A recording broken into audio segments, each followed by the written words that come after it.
Ahora bien, este video va a ser como distinto, no es una reseña como tal, casi es un resumen porque tengo una actividad, entonces como tengo que estudiar para ello, dije, bueno, pues al mismo tiempo que voy a estudiar, pues que también pueda generar contenido, es decir, realizar un video. Entonces, te voy a compartir como los puntos más importantes de este libro, que es sumamente interesante. Y pues lo hago con la estrategia de que este vídeo lo voy a poner como música de fondo cuando me duerma o algo para poder tener como la información presente. Entonces, vamos a comenzar.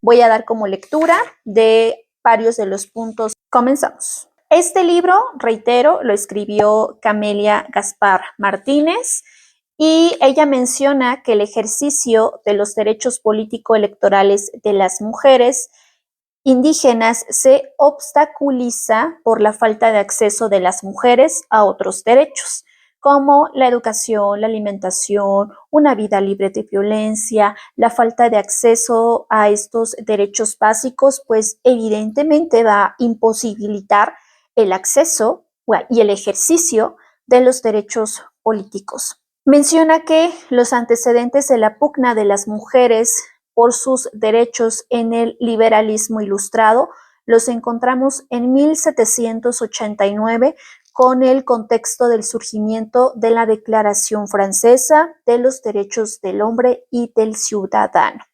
Ese momento histórico en el que se indica la individualidad, la autonomía y los derechos. Y uno de los ejes principales del discurso de la Ilustración es el de la ciudadanía. Sin embargo, esta no estaba contemplada para todas las personas. Estaban colocados en el centro de los derechos del hombre, sin incluir a las mujeres. Olympe de Gouges, en la Declaración de los Derechos de la Mujer y la Ciudadana en 1791, pone este tema sobre la mesa, y Mary Wollstonecraft lo hace con la Vindicación de los Derechos de la Mujer en 1792, un año después. Pone un extracto que enuncia Alda Facio, que menciona: el feminismo es toda teoría, pensamiento y práctica social, política y jurídica que tiene por objeto hacer evidente y terminar con la situación de opresión que soportan las mujeres y lograr así una sociedad más justa que reconozca y garantice la igualdad plena y efectiva de todos los seres humanos. Algo muy importante que comenta ella es la ley revolucionaria, que no fue legislada por el Estado, pero es importante retomarla ya que se dio justo en el levantamiento de los pueblos, teniendo como bandera de lucha la autonomía y la libre determinación de los pueblos indígenas. El mismo pueblo indígena reconoció que era necesario crear normas que plantearan en el interior el respeto a los derechos de las mujeres. El EZLN, si recordarán el EZLN, incorpora a las mujeres en la lucha revolucionaria y entre mujeres zapatistas sintetizaron y priorizaron necesidades y situaciones de la realidad para reflejarlas en la ley revolucionaria de las mujeres. Estos puntos que anoté son muy importantes porque en ese contexto del EZLN, las mujeres indígenas también se organizaron y también fueron parte de esta ley revolucionaria en donde establece puntos muy importantes. Por ejemplo, su derecho a trabajar y recibir un salario justo, a poder decidir el número de hijos e hijas que puedan tener y cuidar. O sea, vean, no solamente el tener hijas e hijos, sino también en cómo se da el desarrollo de los cuidados durante pues, este proceso de vida. Participar en los asuntos de la comunidad, tener cargos, poder ser elegidas libre y democráticamente, su derecho a la educación, a elegir su pareja y no ser obligadas por la fuerza a contraer matrimonio, que por usos y costumbres en parte de la población, pues eso es permitido y normalizado, que desde muy pequeñas ellas tengan que casarse con una persona que les dobla o les triplica la edad. Incluso aquí se me viene a la mente una noticia que salió recientemente, fue hace unas semanas, sobre niñas que tuvieron un bebé y los padres son hombres que les duplican o les triplican incluso la edad. Algo que comienza ya a visualizarse en esta ley revolucionaria es que es el tema de la violencia contra las mujeres.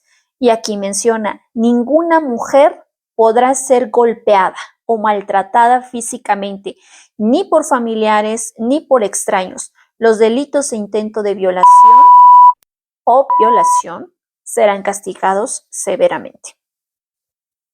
Esa ley revolucionaria, súper esencial todo lo que ella aborda. Luego menciona que la multiculturalidad ha sido impulsada por el canadiense Will Kim Clark, por Will, en 1970, que se definía como una política de apoyo a las diferencias en el marco de las instituciones propias de la cultura inglesa y francesa en Canadá. Nos habla del concepto de perspectiva de género, te comparto qué es lo que menciona sobre este concepto, y nos dice que la perspectiva de género es una herramienta científica, social, interdisciplinaria y transversal con la que se pueden distinguir las desigualdades socioculturales en cualquier sociedad. Esta mirada, conjuntamente con la mirada intercultural, y ella aquí como que lo enlaza, porque estamos hablando de la perspectiva de género, esta herramienta que te va a permitir poder ver como estas diferencias por cuestiones de género entre hombres y mujeres, pero lo enlaza con la mirada intercultural, es decir, el poder mirar las culturas, y que esto provoca que el análisis sea integral y apegada a la realidad social en el que las mujeres indígenas ejercen. No es una técnica que se pueda aplicar automáticamente, y aquí cita a Marcela Lagarde. Cuando Marcela Lagarde habla sobre la perspectiva de género, lo entrecomilla y menciona: la perspectiva de género analiza las posibilidades vitales de las mujeres y los hombres, el sentido de sus vidas, sus expectativas y oportunidades, las complejas y diversas relaciones sociales que se dan entre ambos géneros, así como los conflictos institucionales y cotidianos que deben enfrentar a las maneras que lo hacen. Contabiliza los recursos y la capacidad de acción con que cuentan mujeres y hombres para enfrentar las dificultades de la vida y la realización de sus propósitos. Sí, ahí termina la cita de Marcela Lagarde y vienen como más puntos. Dice, significa analizar de las relaciones sociales que se dan entre mujeres y hombres, los roles sociales y culturales que se dan entre ellos, así como los conflictos que enfrentan respectivamente. El concepto de interseccionalidad, este concepto es muy importante. Aquí pues nos habla desde cómo fue que surgió con Kimberly Williams Crenshaw en 1995, en el marco de su visión sobre la violencia generada contra las mujeres afrodescendientes en Estados Unidos, y lo define como un sistema complejo de estructuras y opresión que son múltiples y simultáneas. Como parte de los pueblos indígenas, las mujeres se encuentran en una situación en que se cruzan y potencian mecanismos de desigualdad social. Y comparte como algunos ejemplos o casos de mujeres en este sentido. El Ejército Zapatista de Liberación Nacional es una organización armada de carácter político, militar, que salió a la luz pública en Chiapas el 1 de enero de 1994, cuando ocuparon varias cabeceras municipales el mismo día en que entró en vigor el Tratado de Libre Comercio con América del Norte durante el gobierno de Ernesto Zedillo Ponce de León. El objetivo principal era la reivindicación de la justicia y de los derechos de los pueblos y comunidades indígenas. Aquí en esto destacan pues la comandanta Ramona, Trini, Andrea y la teniente Ana María. Los acuerdos de San Andrés, la Reinser, los acuerdos de San Andrés, lo firmó el gobierno de México para poder modificar la Constitución Política de los Estados Unidos Mexicanos el 16 de febrero de 1996. Y pues esto se generó a través como de unas mesas que realizaron, y en esas mesas pues también se abordaron como los derechos de las mujeres en Chiapas. Y pues una vez constituida la Organización de las Naciones Unidas, la primera batalla que se libró para garantizar el reconocimiento de los derechos de las mujeres fue lograr la creación de un órgano que se dedicara exclusivamente al estudio de la situación de la mujer. En febrero de 1946 se estableció por resolución del Consejo Económico y Social lo que ahora es la Comisión sobre la Condición Jurídica y Social de la Mujer. El objetivo de esta comisión es la transversalización de la perspectiva de género al interior de la ONU.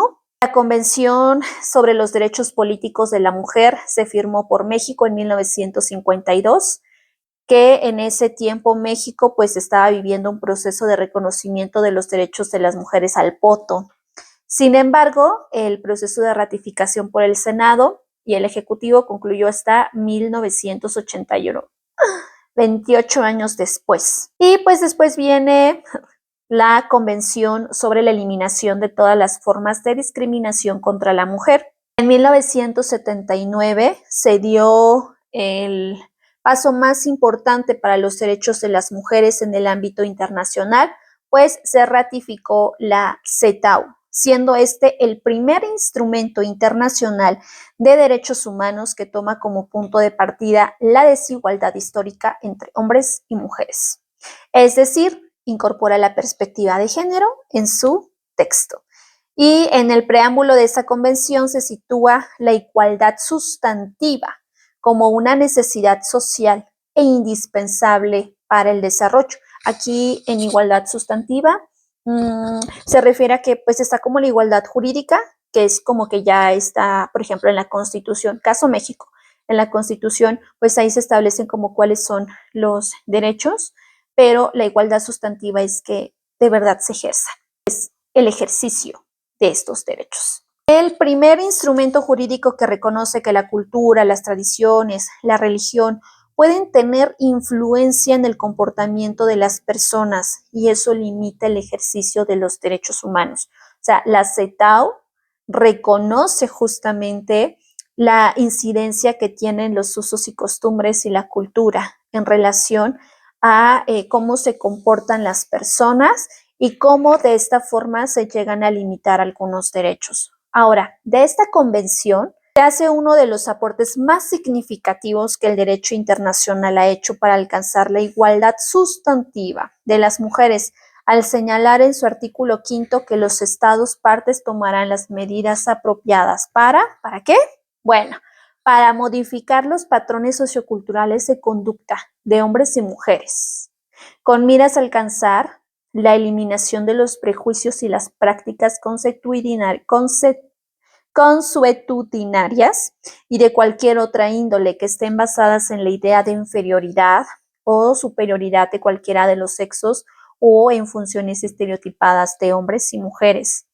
Se describe lo que deberá entenderse por discriminación en contra de las mujeres, o sea, en ese documento pues ya establece el concepto de qué es la discriminación.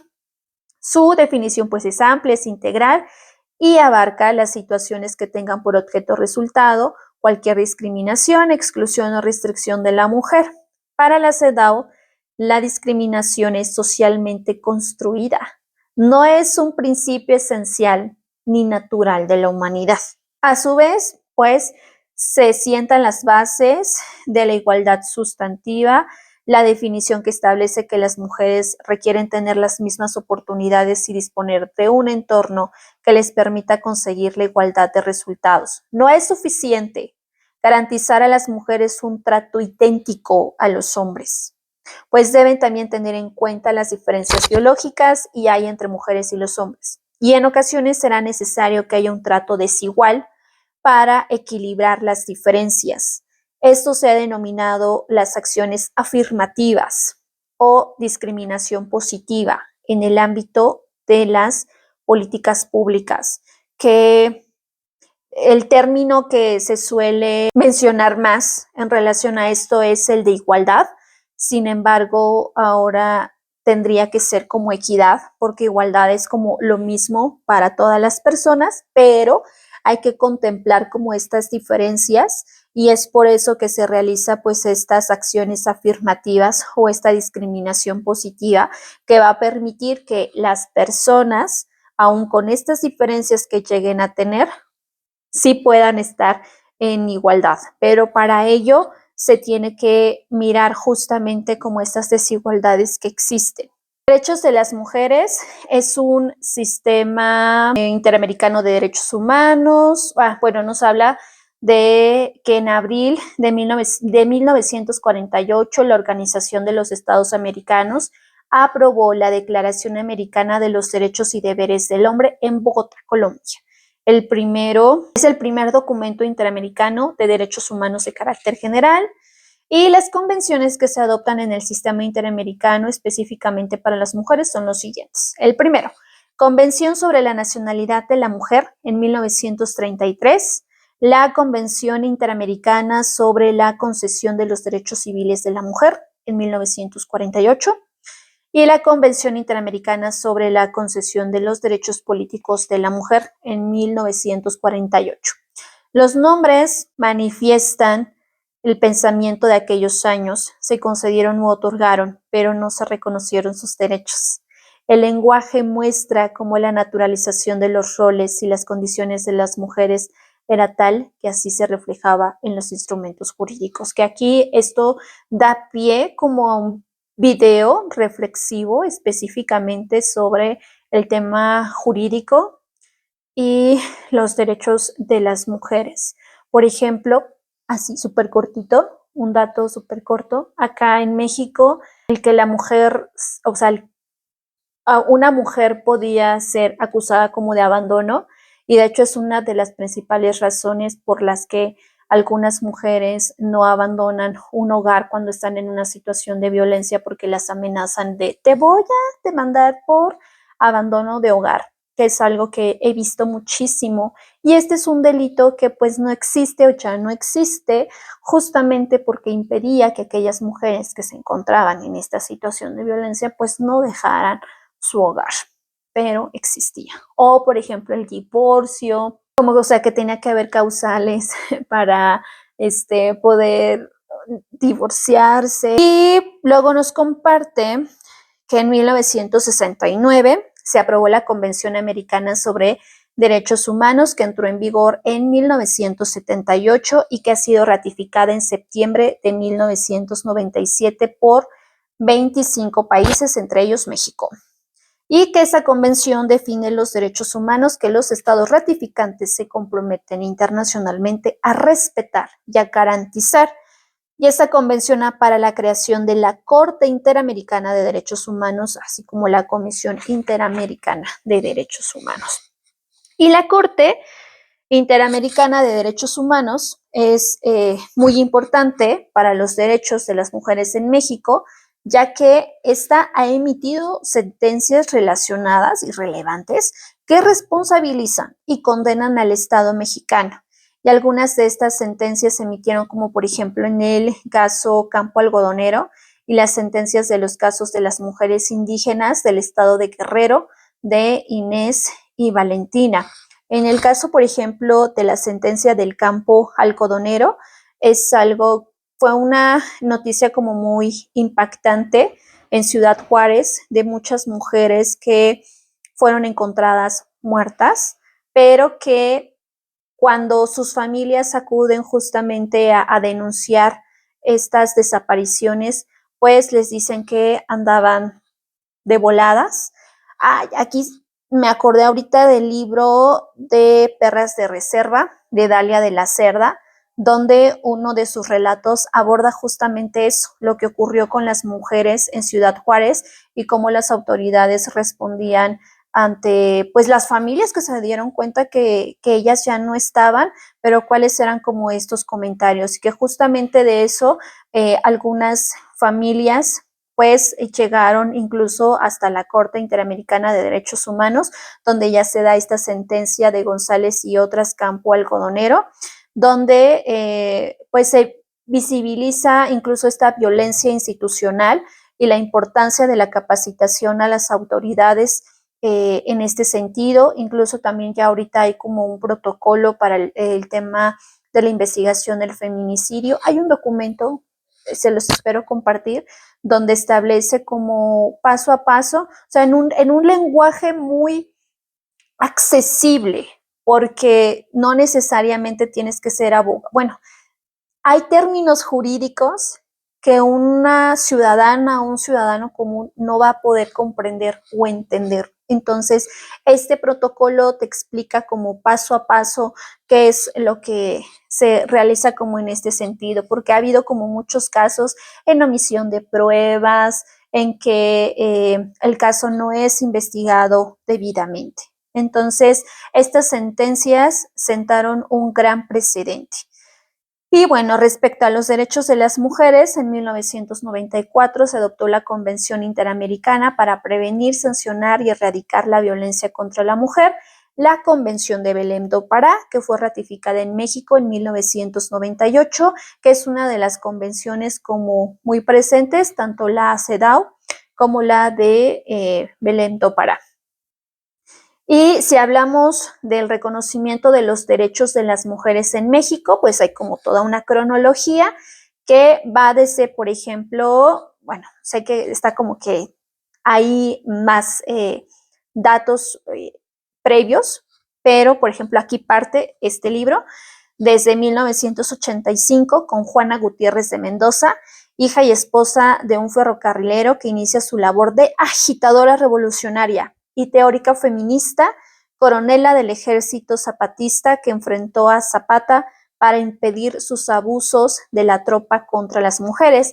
Recordemos que en México, cuando se da la Revolución Mexicana, y fueron momentos atroces para México, convulsos, pero que sí lastimaron de una forma bastante cruel a las mujeres, porque a donde llegaban estas tropas lo que hacían era a las mujeres que se encontraban ahí. Incluso hay como muchos libros, está uno de Elena Poniatowska, hasta No verte Jesús mío, incluso está como Agua para chocolate de Laura Esquivel. ¿Qué otra? Bueno, son como las que se me vienen a la mente, que son novelas donde narran justamente como esta situación de cómo es que pues las tropas llegaban y arrasaban con todo, pero incluso que pues algunos preferían como ver a sus hijas muertas antes que fueran ultrajadas justamente por las tropas.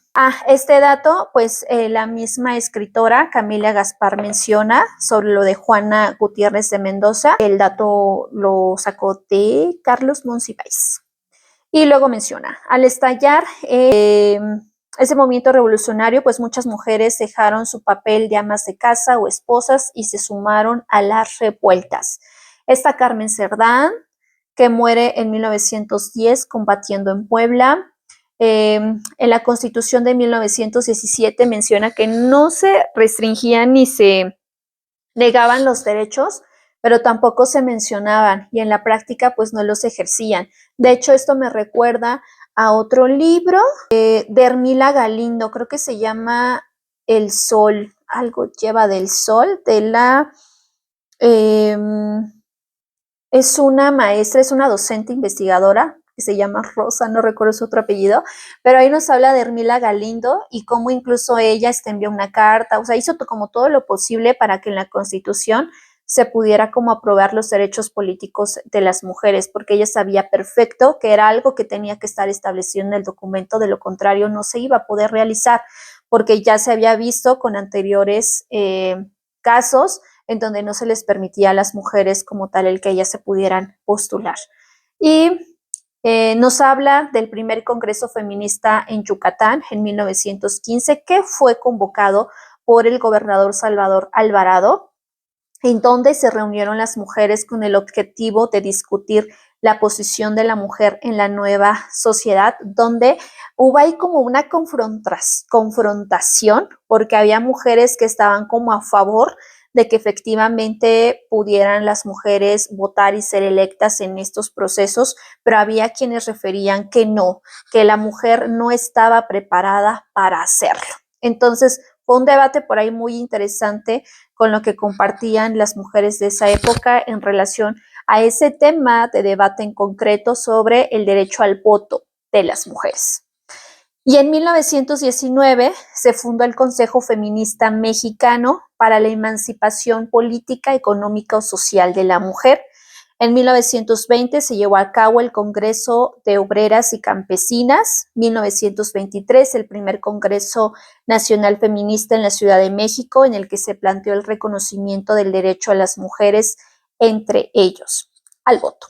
Y en un decreto de 1923, el gobernador de San Luis Potosí sostenía que la mujer de ese estado, o sea, en San Luis Potosí las mujeres sí podían votar y ser votadas en elecciones municipales, y algunas entidades federativas como Yucatán y Chiapas siguieron su ejemplo. O sea, ahí el sur fue como quienes estuvieron como más adelantados en este sentido sobre los derechos políticos de las mujeres. Y pues también nos habla del Frente Único Pro Derechos de la Mujer, que se integró en 1935, que agrupó a mujeres trabajadoras y de sectores medios y altas de la sociedad, unificando a las mujeres al Partido Comunista de México con las del Partido Nacional Revolucionario, bajo reivindicaciones generales específicas en torno a la mujer, cuyo tema principal de esa época pues era el voto. Y pues ya viene 1947, donde se hace una modificación en el artículo 15 en relación a las elecciones municipales, ya que en estas elecciones las mujeres, en igualdad de condiciones que los varones, también podían votar y ser votadas. Y pues fue en 1937 cuando Lázaro Cárdenas presentó esta iniciativa de reforma al artículo 34, y en 1938 fue aprobada la iniciativa, pero no se publicó.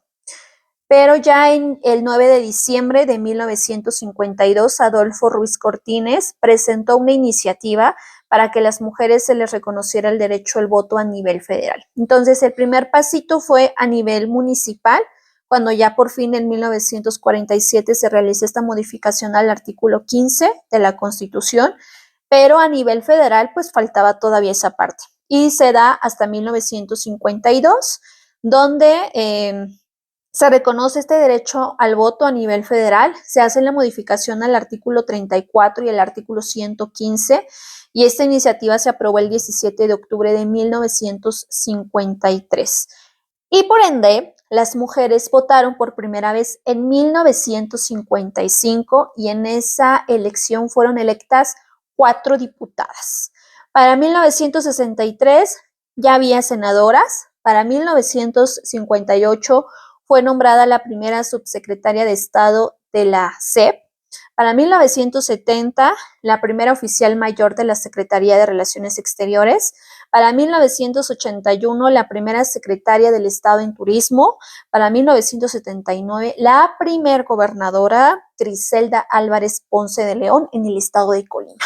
Y muchas otras tantas mujeres que hicieron historia por primera vez al ocupar estos espacios, pero ya de una manera legítima, porque pues ya estaba establecido en un documento, porque con anterioridad ya había mujeres que participaban en estos espacios, pero que de alguna forma fueron limitadas, porque si bien específicamente en la ley no se les prohibía explícitamente, tampoco era algo que les estuviera permitido. Y para 1974 se incluyó a la mujer en la Constitución, garantizando la igualdad jurídica entre hombres y mujeres, que es aquí donde se modifica el artículo 4 constitucional. Y en 1993 Bueno, aquí en 1993 se comienza como con este tema de las cuotas de género, donde primero pues se les invita a los partidos políticos para que las mujeres puedan participar y ya después se establecieron como porcentajes muy concretos donde los partidos políticos tenían que tener como un número determinado de mujeres que pudieran participar. Y aquí es donde se dan como pues estas cuotas, ¿no? En el 2002, por ejemplo, del 30%, ya para, ay no, estoy mintiendo, ese dato no va, pero es que este es otro, pero primero comienzan así como las cuotas de género, con este 30, con este 40%, hasta que se va a la paridad, de que sea de manera igualitaria, 50% de mujeres y 50% de hombres, pero en este contexto o en esta legislación que se dio, se salió a la luz cómo los partidos políticos pues se querían salir por la tangente. Y de hecho ahí se generó este caso de las Juanitas, que eran mujeres que habían ganado como esa elección y que pues por ende ya tenían que ocupar estos cargos, pero que renunciaban